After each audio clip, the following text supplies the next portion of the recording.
అంటే మీ ఆత్మ మీరు అప్పటికే మీరు ఒక ఉపాధ్యాయులు. ఉపాధ్యాయుని గవర్నమెంట్ టీచర్ నేను. స్వతహాగా మీకు ఒక వెయిటేజ్ ఉంటుంది, నేను ఇది చేయగలను, ఇది రాయగలను అని అప్ప- ఆత్మాభిమానం ఎక్కువ ఉంటుంది. అప్పటికే నేను కరీంనగర్ జిల్లా లోపల ఒక మంచి కవిగా నేను నాకు ఒక పేరు ఉంది.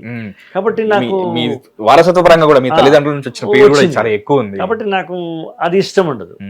నేను ఎప్పుడు ఇంతవరకు 32 సంవత్సరాల్లో నేను ఎప్పుడు పని లేకుండా ప్యాడ్ పట్టుకొని ఏ ఆఫీస్కి వెళ్ళింది లేదు. అది ఎవరన్నా అది గర్వంగా అనుకున్నా కూడా క్షమించాలి. బట్ నేను ఎప్పుడు ఇట్లా వెళ్ళింది పిలిస్తేనే వెళ్ళాను, అది ఎవరైనా సరే. అలా పని లేకుండా వెళ్ళింది ఒకే ఒక కాంపౌండ్. 2 కాంపౌండ్స్ ఉన్నాయి. ఒకటి దాసరి గారి కాంపౌండ్, పని లేకుండా వెళ్ళేవాడిని. ఆయన చెప్పాడు, నీకు పని లేకుంటే నా దగ్గరికి రా, ఇక్కడే కూర్చో, ఊరికే టైంకి భోంచేయి, నిద్ర వస్తే ఎడిటింగ్ రూమ్లోనో ఎక్కడ పోయి పడుకో, కానీ ఎక్కడ నిలబడద్దు నువ్వు అని చెప్పాడు తండ్రి. ఆయన మీరు ఆయనకి చాలా రుణపడి ఉన్నారు కదా. I love him. అట్లాగే పని లేకుండా వెళ్ళి భోంచేయగలిగేటువంటి ఆఫీస్ ఏదన్నా ఉందంటే, ఏదన్నా ప్లేస్ ఉందంటే ఆర్ నారాయణమూర్తి గారిది.